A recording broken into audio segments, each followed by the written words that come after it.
Hello, my name is Emmy. If you follow my channel, you know there is a new breeze in it, and I started doing interviews. And interviews are meant to bridge two different communities, writers and illustrators. So most of the people that I invite have some sort of knowledge about storytelling, but also work with pictures and visual design, let's say. Stay tuned. Hello, my name is Emmy, and today we're doing something a little bit different, and we're doing a podcast chat with a lovely illustrator, Izzy Evans. We work at the Bright Literary Agency and illustrate different range of children's books. Izzy, tell more about yourself. Hello. um, oh Jesus.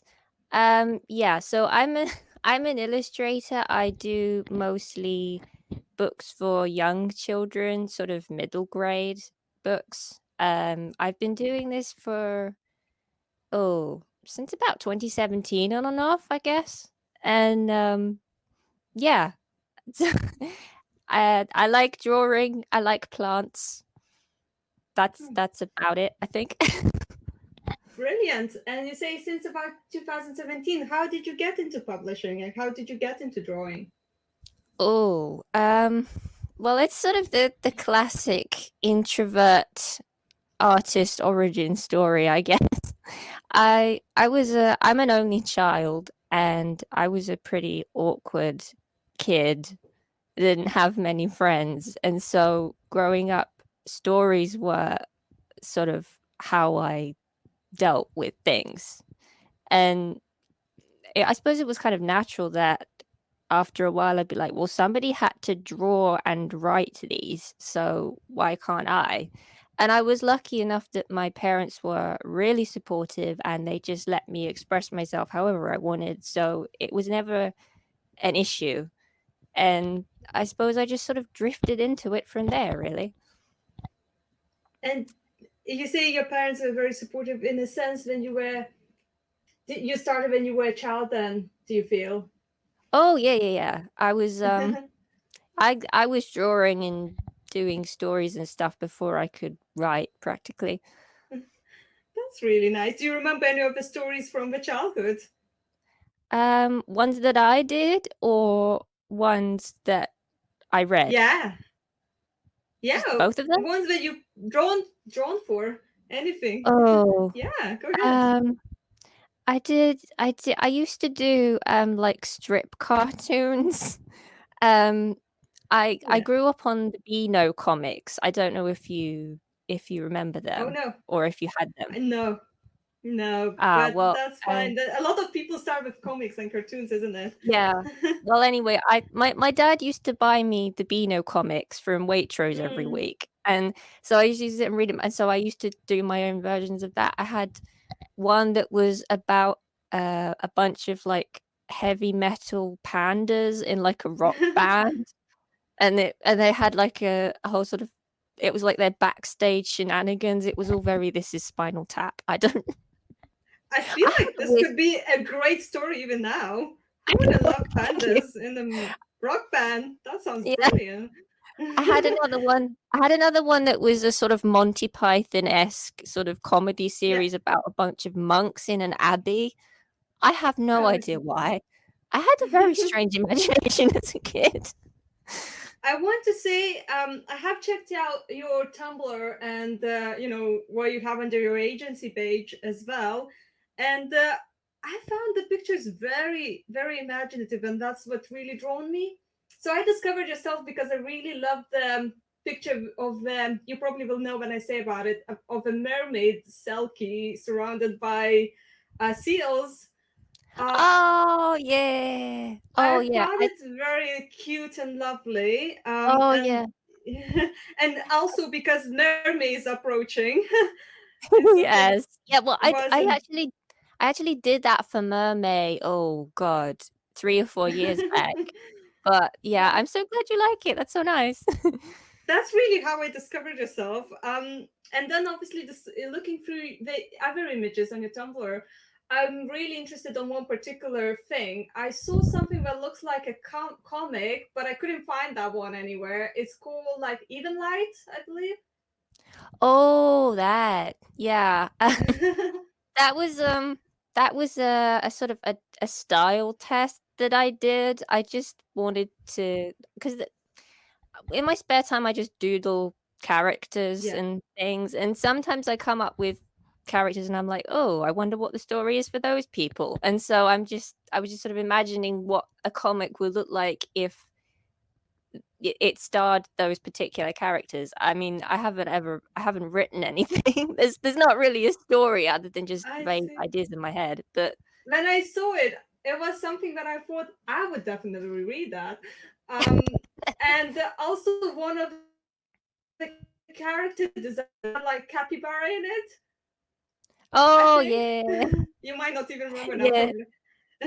So yeah. yeah, I I love recently been into capybaras. capybaras. The Yes, I right? love capybaras. And you did a comic strips as well, but that's a while ago. Do you find any particular different progress with working on a very young children's story like a picture book, working on a chapter book, and working on a sort of comic panel? What do you feel about it? Um, they're all kind of same language, just slightly different grammar, if that makes sense. I mean, Mm-hmm. a lot of the a lot of the things that you learn for visual storytelling, like how to convey certain emotions, what things will give the images the right atmosphere and tone, how to pace things correctly, composition, lighting, color, all of those things work together to make the whole. And those lessons kind of apply whatever the format is. I mean, I Yeah. actually started out studying animation and cinematography for a while, and I think that helped me a lot. A lot of the things I learned then I use in my work now. And so I think with comics and with books for like picture books, it's Mm. really, if you can do one, you can probably do the other. I mean, yeah. Mm. Mm. And that's amazing. Do you find any particular animation you tend to lean towards or anything like that? Oh, geez. I Sorry. well, I was a 90s baby. I grew Yeah, up in I grew up in the era of Cartoon Network.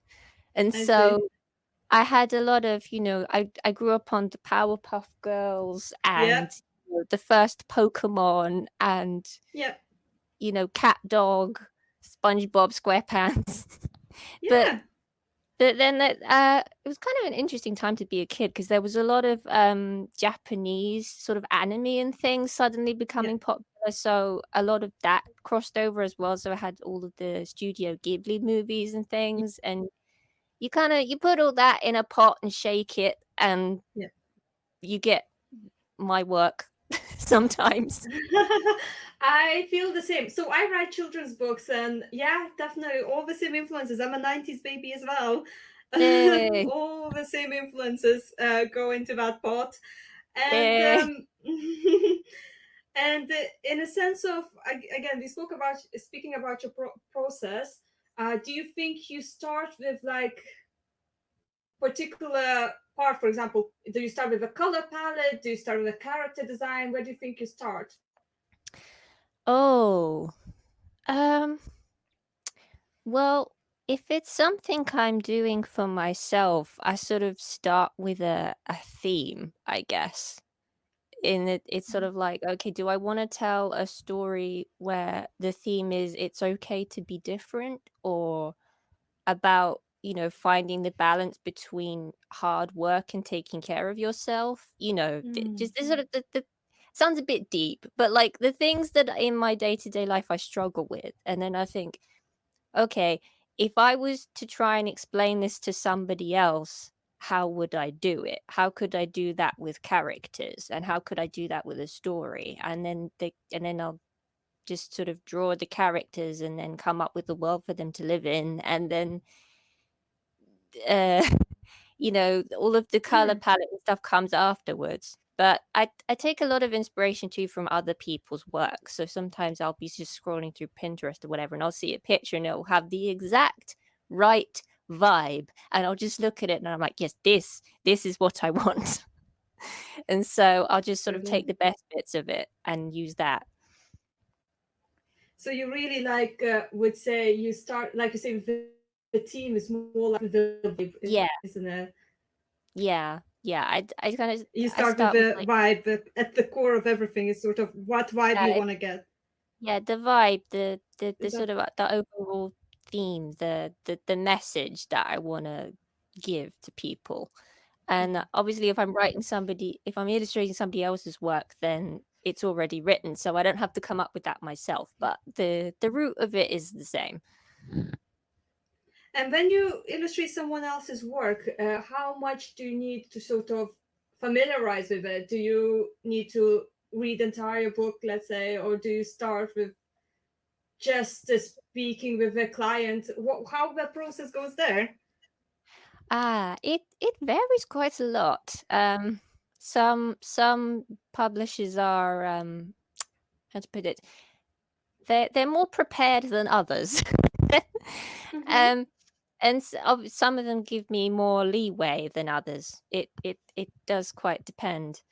But generally speaking, I will once I get commissioned to do something, I will get given a script of the text in like a PDF, and then I'll read through it. And oftentimes there's like a Word document with a spreadsheet, and it has like a box for every page of the book, and it will have a rough description of what is happening in that scene. And so it Mm. will be up to me to interpret that, as along with the text of the book. Sometimes if they're really really nice, they give me thumbnails to work from as well, just like little stick figure drawings, and that's quite nice. That helps. But yeah, it varies quite a lot. Sometimes the descriptions are very precise, and they're like, we need this to happen, and this is what they're wearing, and this is how many people are there. And other times it's just like, okay, somebody is stroking a cat, go with it. you know Okay.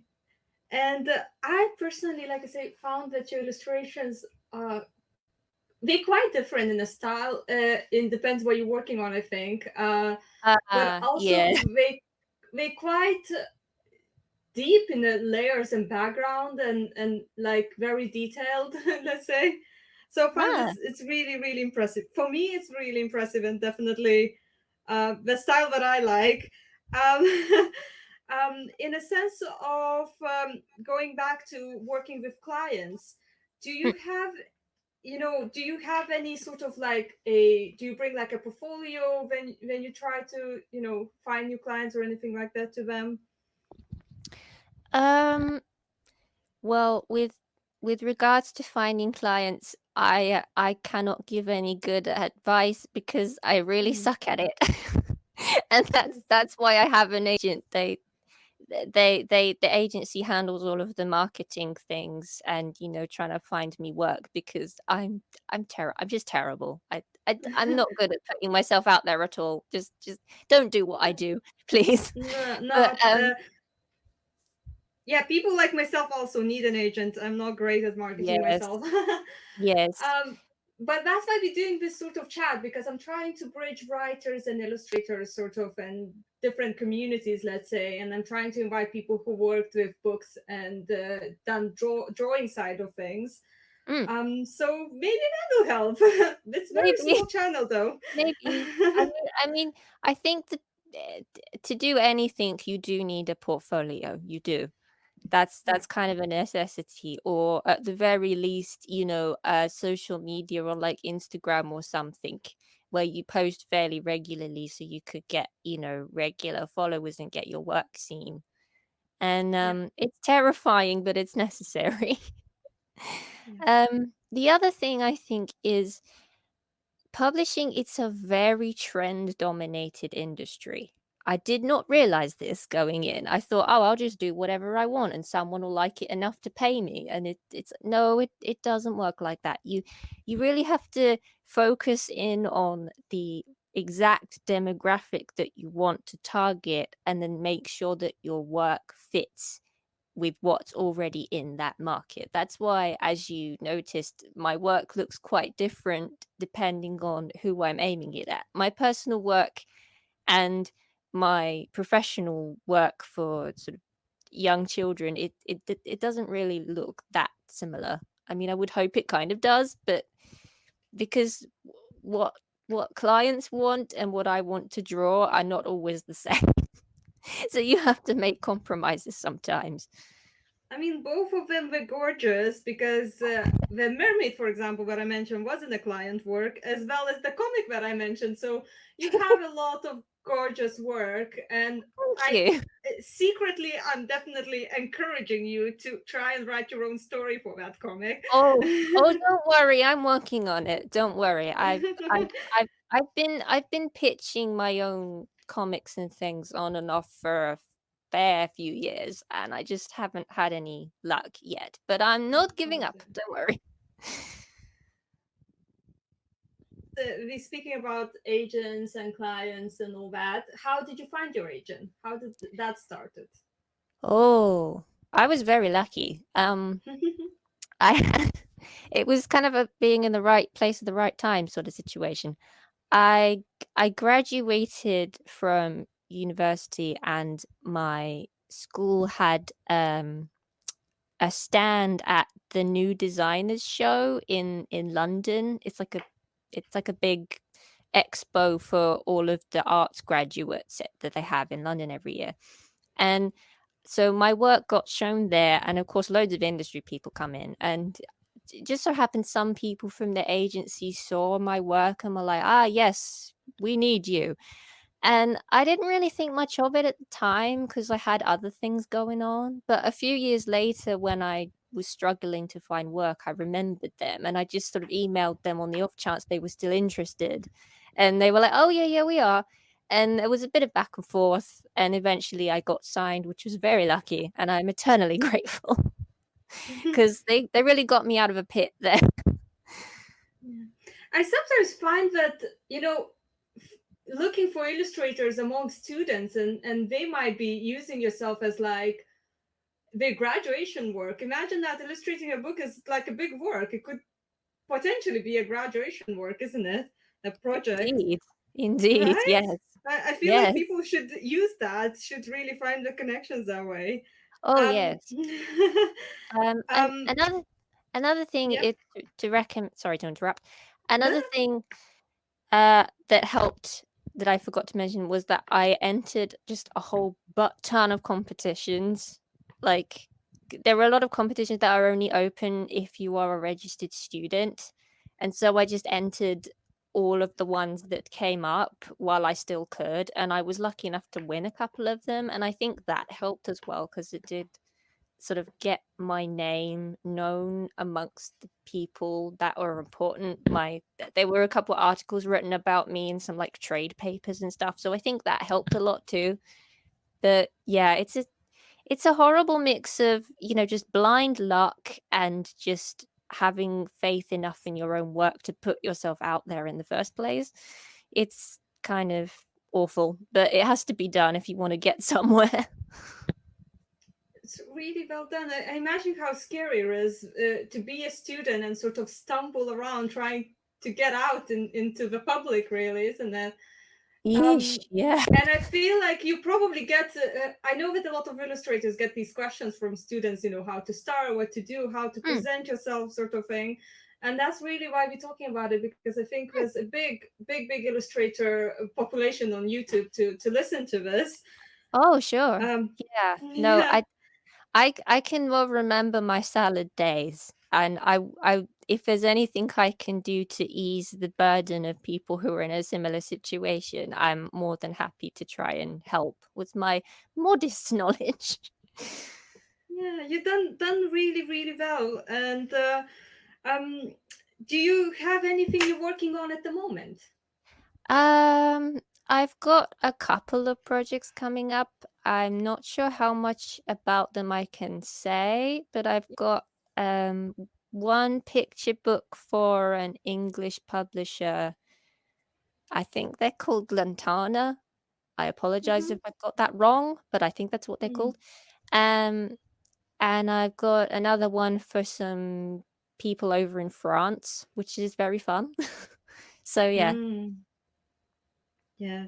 And do you find French illustration is different? So tell me about Oh, it. oh, yeah. There's a there's a very big tradition of like the Franco-Belgian sort of comic art. They have a very different view of it. Like it's taken quite seriously over there. Like Mm, in the UK, it's like oh, comics and to a certain extent picture books. That's kids stuff. You know, it's lesser mm. art. But in France, it's like no, this is just as important as like the Mona Lisa or whatever, and that's quite refreshing. I heard recently that Disney had its own French team as well. Oh, So yes, that's why yes. I'm asking. Yes, yes, yes, yes, yes. They had an entire department. I don't know if it's still there, and they animated. I don't know if you've ever seen the Goofy movie. Yeah. So Yeah. I'm just gonna bring it out there, but the previous artist that I spoke to, Ira Marks, he has a podcast, Cartoon Feelings, and we talk about Ah. Disney a lot in there. So I just recently discovered it, and it's really good in case you want to listen to Hmm. it. I Sorry might about have to that. do that. I might have to do that. That sounds like my cup of tea. Yes. Right? I just discovered it and I love it. Sorry about this commercial time. Oh no, no, it's fine. We all got to Right, plug something. It's fine. right. It's Um, capitalism, baby. um, yeah. Anyway, in the sense of you said you're very humble about your work, but in a sense of what sort of you find boosted yourself as an artist, do you find anything like particularly helped you a lot to like improve and develop? Oh. I suppose Um, I can't remember who it was who said it. Was it Picasso? I think it was Picasso who said all artists steal. And I think what he meant by that is that like all artists take the best bits from other work that they admire and sort of use them for their own stuff, for their own gain. And the trick to doing it is to pull from as many different influences as possible so no one can pinpoint and say, oh, you're just ripping off such and such. But if you can blend enough influences together, then everyone will think, "Oh, wow, you're so original." When actually it's like, "Well, no, I got that from Hayao Miyazaki, and I got that from Steven Mm, Universe, and I got that." So it's very important, I think, when you're an artist to dissect the things that you love and to think, okay, why does this work? Why is it successful? Why is it good? And why do I like it? And then unpick it. And if you can find the answers to those questions, then you can say, oh, well, I can use that in my own work for the same sorts of things. And that will help you a lot. right, that is lovely. And yes, it's like a milkshake, like you say, you just put Yeah. everything together and have a good shake, and Yeah. something Yeah. else Yeah. comes out. And Yeah. your own There's, experiences probably reflect onto your art as well. oh, for sure. For sure. I mean, that's one of the good things about art is that it's such a human thing. I mean, no animals make art that I'm aware of, at least Mm. not of their own volition. And, you know, we've all got something to say. We've all got our own lives that we've lived and our own experiences that we've had that are unique and strange and wonderful. And, you know, it's natural to want to express that in some way. And I think that's really cool, you know? Yeah, definitely, definitely. And right, and in the sense of you said quite very good things as like absorb as many things as possible, and and this dissect. I love that, dissect someone else's work and pick what actually like is working for you or what's actually attractive for you, because different people like different styles and different things. I do think you said you I said your drawings look different for different things, but actually I think you have quite prominent style to recognize it's your work. What do you think about Yeah. developing your own style? Did that take you Yeah. long? Yeah. Did it take me long? Oh, well, not really. It I was thinking of style as um it's one of those things where if you don't consciously focus on it, it just happens. It's like how everybody has a different way of doing handwriting. You know, you can recognize somebody's handwriting and it's not always clear why. There's just that indefinable something that makes it unique to them. And I think with art, as long as you just keep doing what you love and keep studying the things you love and take those influences for yourself, in the process of blending all those influences together, you will get something that is uniquely yours just by dint of the fact Mm. that it's been kind of filtered through you, you know? Yeah. Yeah. and and so, you get a lot of artists panicking because they think, oh, I don't have a style, what do I do? It's like, no, Yes. just relax, just follow your own path, do as you will, and it will come without you even realizing it. It will come. Yeah. And so just relax, don't worry about it, don't fight it consciously, it will come. What's been influencing you recently? Oh, oh lordy. Or sort of what you've been into. For example, I recently been into capybaras, as you said. hmm Right? um Uh, I'm a massive sci-fi nut, which might Hmm. not be apparent from my work because a lot of it's quite fantasy, but no, Ah, I love me some sci-fi. So I've been reading Mobius's comics and mm, looking at a lot of his art. I love the flat colors and the line work of them. It's yeah. just so intricate and wonderful, and I that's not a Yeah. style that is very prevalent in children's publishing, obviously, because No. it's aimed at It's adults. usually So, very realistic as well, isn't it?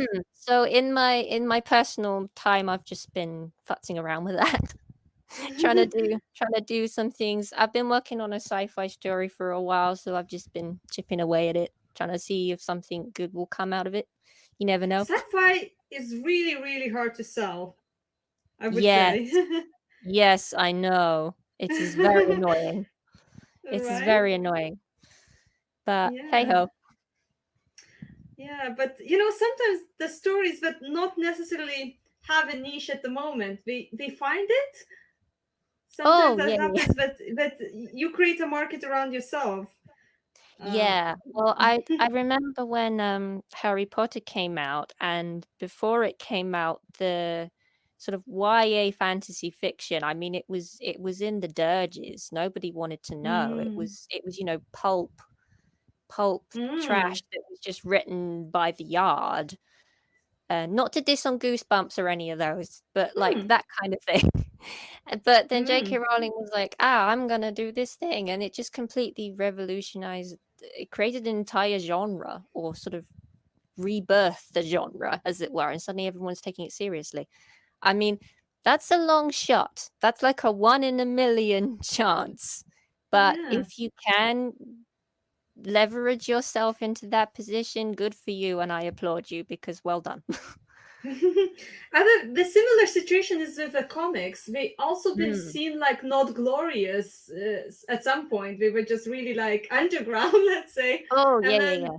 a lot of good comics and graphic novels are emerging at the moment, and that market is so much bigger now. Oh yes, yes, yes, yes, yes. So many good indie comics. It is perfection, and I am very happy. Yeah, yeah. Show some love to the other artists, isn't it? And obviously we're talking about you, so I will ask everyone to show you some love as well. Oh, that's very Right? nice. Thank Right? you. In the sense of other advice, do you have anything else in mind that you wanted to tell to, younger creators? Oh, oh, dear me. Don't give up, good people. You gotta do the work, but it'll pay off. Don't give up. Hang in there, okay? Yeah. I mean, it's really I tell if you have ever struggled like with having like very a lot of self-doubt in Oh, yourself. oh, Jesus. Yeah, I'm I so have sorry. no, it's fine. I have the self-esteem of a literal peanut. I have none. It's it's a constant just fight against this horrible wave of I'm not good enough. I'm never gonna make it. And there's this horrible voice in the back of your head. And it doesn't matter how much you've accomplished previously, it will always say, you suck. And there are so many people who were out there that's better than you. But you just have to tell it to shut the heck up because it's lying, you know? Yeah, Just because the feeling is real doesn't mean it's true. And yeah, so you just gotta think, well, no, I'm gonna keep doing this anyway. I mean, resilience. it helps as well that I'm not really that good at anything else. So it's kind of like, well, if I wasn't drawing and telling stories, I would just be asleep. So there's really only two options. Yeah. Oh dear. So, on your usual day routine, how much time do you spend drawing? Oh, it varies quite a lot. I'm not a morning person. Hmm. um, I'm not a morning person. So I will work from usually about 1 to 12 and then onwards until sort of like 8 or 9 in the evening sometimes with, Hmm. breaks for food and naps and stuff. You know? And is your routine always sort of similar, or do you have like what you tend to do more like sketching in the morning and then coloring in the evening, or something like specific to your routine at all? Oh, yeah, yeah, yeah. Yeah, I do. I like to do all of the planning, like the thumbnails and the sketching and the stuff in the morning if I can, just to get it out the way. Because I find that the coming up with the initial ideas is the hardest and most draining part. Like the doing all the line work and adding the pretty colors, that's the fun bit. But it's Mm. it's coming up with the concepts that takes some real good hard thinking. So you want a fresh brain for that stuff. But yeah, it does vary though according to how much work I've got to do and on what, and when the deadlines are. But more or less, yeah, I'm just like sketching in the morning and then in the afternoon I can just switch off and do coloring in. Yeah. You say so concepts takes more brain power. What do you find particularly easy? Like, is it, is there something that you really enjoy and that takes you, like you can do it easily without struggle? Oh, I like I like drawing animals. Animals are a lot easier to draw than people, I find. I'm not entirely sure why. I'm sure for some people it's the opposite, but like if you ask me to draw like a horse, I'm like, yeah, cool and good. But if you ask me to draw like three people sitting around a table to eat dinner, then it's like, oh, now I've got to deal with perspective and anatomy. Oh no, thank you. you know, so that takes a lot more time. I recently noticed the same thing. For some reason, yes, I do. I recently started drawing as well. So, like, I did notice the same thing, but somehow birds and animals were easier than little people. Mm. Definitely. Right. Do you find that you use anything as reference? Oh, Yeah. yes. References, people. References. You need them. Um, Yep. there's oh, I can't remember where I read it, but there's somebody, probably someone who worked at like Disney or something, said if you wanna get good at drawing, you need to be specific. Like if you wanna draw a cardboard box, make it a specific cardboard box, a particular brand or one that's obviously been used for somebody moving house. It's got labels stuck to it and it's a bit bashed about and it has a this way up sign on the corner, as opposed to just a generic cardboard box. And, there are things specific to cardboard boxes about the way that they wear and break down over time. And these are all, it sounds quite trivial, and it is, but, these are all things that you have to take notice of. And, it's the same with any other thing. It doesn't matter whether you're drawing a castle or a unicorn or a glass of apple juice, there will be things that are particular and specific to it, and so you have to look up preferences. My Google search history is very bizarre because of that, because I'm just looking for pictures of just really random things, like, what does a sock look like? you know Oh dear. And to be honest, this is definitely for writers who are going to listen to this. This is definitely what we need to think as well, because we use a lot of abstract words and not describe it to a label, like you say, and which would be actually enriching in a book as well. Mhm, Not necessarily needs to be an illustration, but mhm. for writers as well to wrap words around what we're describing, really. Oh, it's true. It's true. Yeah. I mean, Um, I'm not really a proper writer. I've dabbled a little bit, but I think the same sort of thing does apply in that, every object or, thing has a story of its own. And, the way it's worn down, it will Yeah. tell you, how that object has been used. And that will tell you so much about, the person who owns it, or the society that made it, or the things that it's been through in its life. And those are all very useful tools to get information across quickly and efficiently to an audience.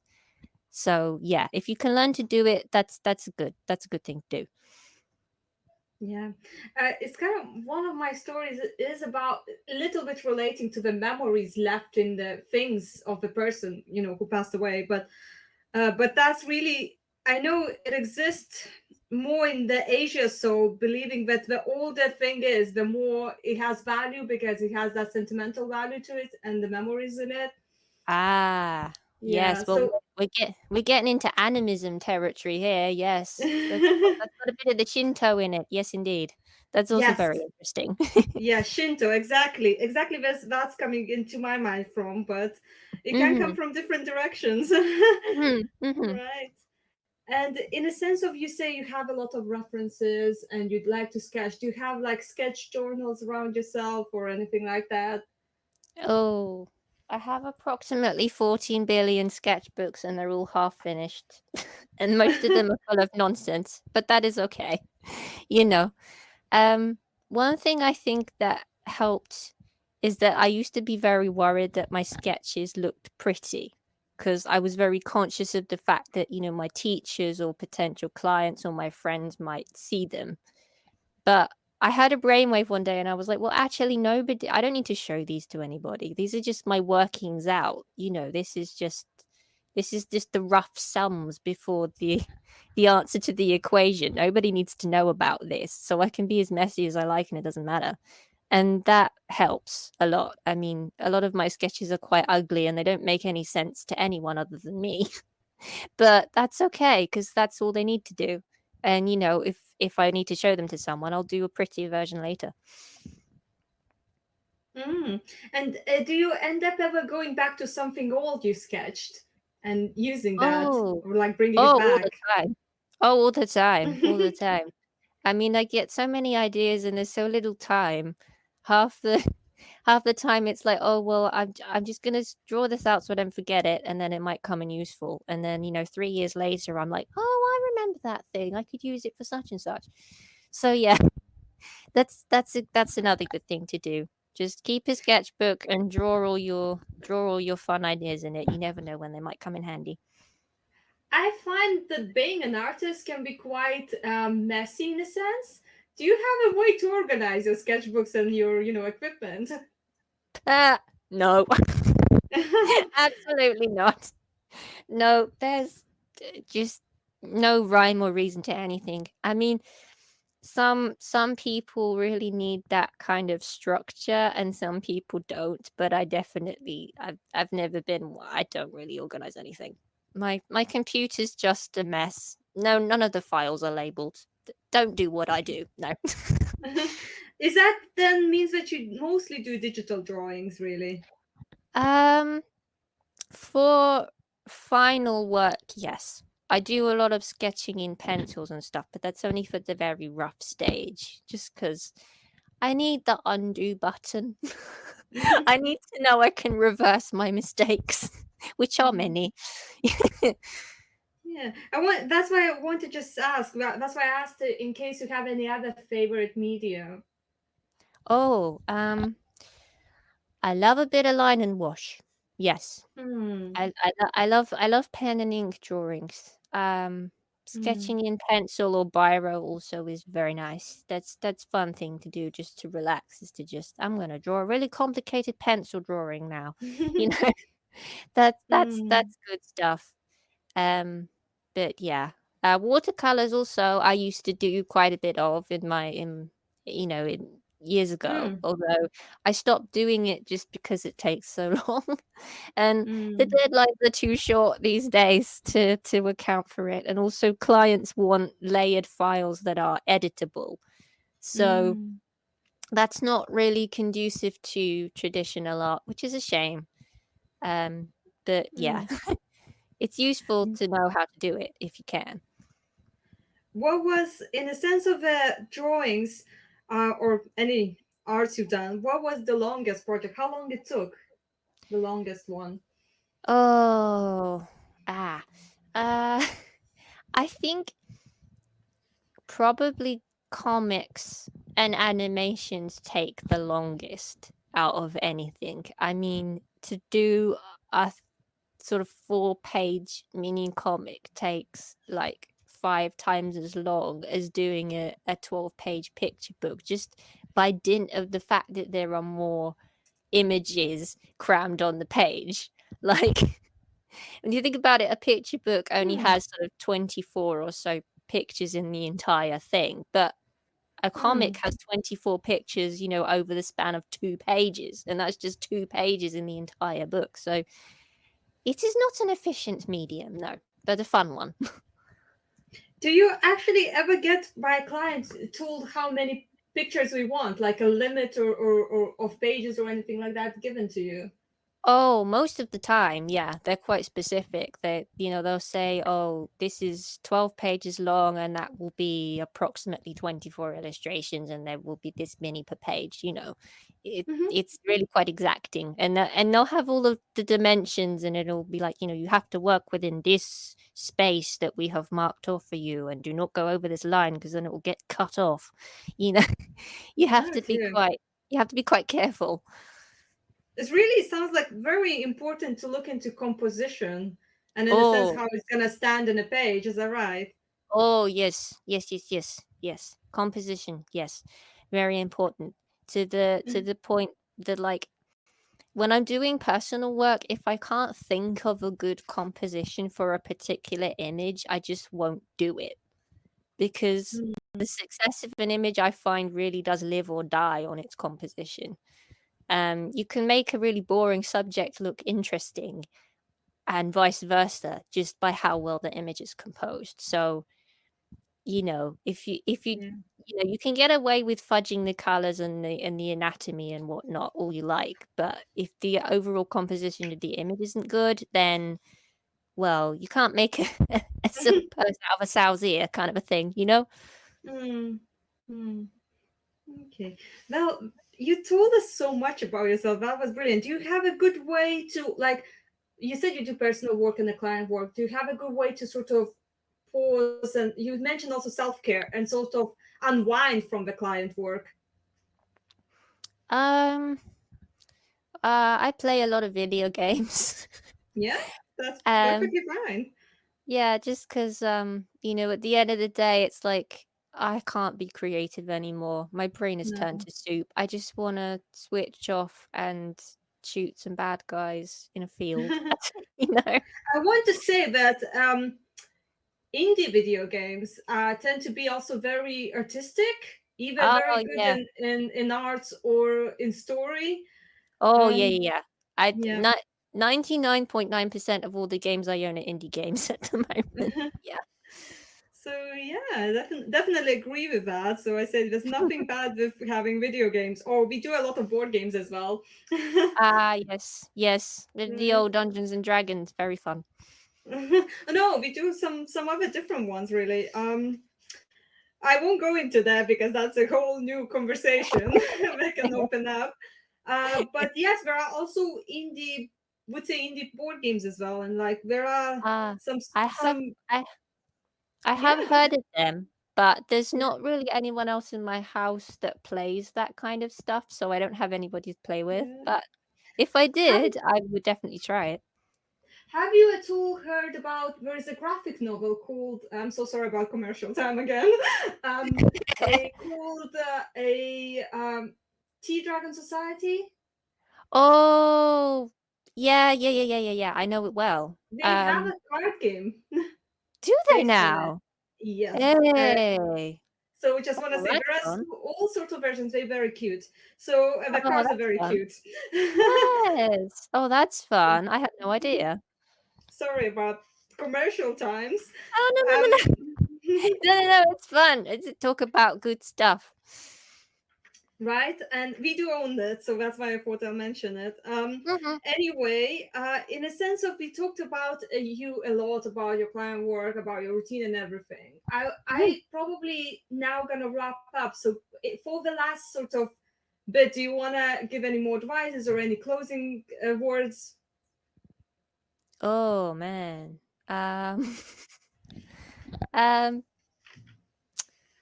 not really. I think I've covered most of the things that I had in mind to say. But I suppose the last thing is the visual arts, they are important. They don't get as much credibility as, like, the STEM subjects, I think, and even in terms of, other subjects that get looked down upon as, not essential to society, but that's not true.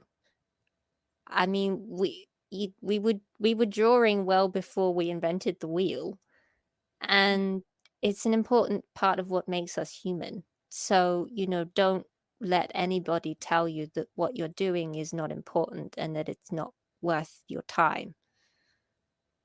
Yeah, and I think it's very good. Like the lovely illustrations, the cute ones, and not the graphic and gory ones, are very Oh, good yeah, to yeah. sort of be a boost after what's really happening in the world Oh, recently. yeah, yeah. Yeah, I it's a I mean, positive boost. yeah, I mean, different people need different things. Like, if people want gory illustrations, I understand why some people find comfort in those.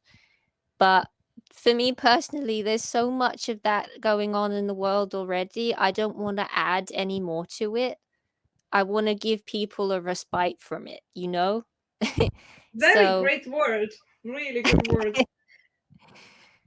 so Yeah, yeah. and exactly what I'm trying to do is bringing people like yourself to have a chat with me and speak about things that we enjoy, Well, finding in common that grounds. in that I think you have succeeded very well. Well, thank you very much for having a wonderful chat with me and just chatting about things we like and pictures and like you say visual arts and all of that. I will be saying bye to everyone. Do you want to say bye? Oh yeah. Toodle pip, everybody. Have a good day. Bye. Thank Bye. you for listening.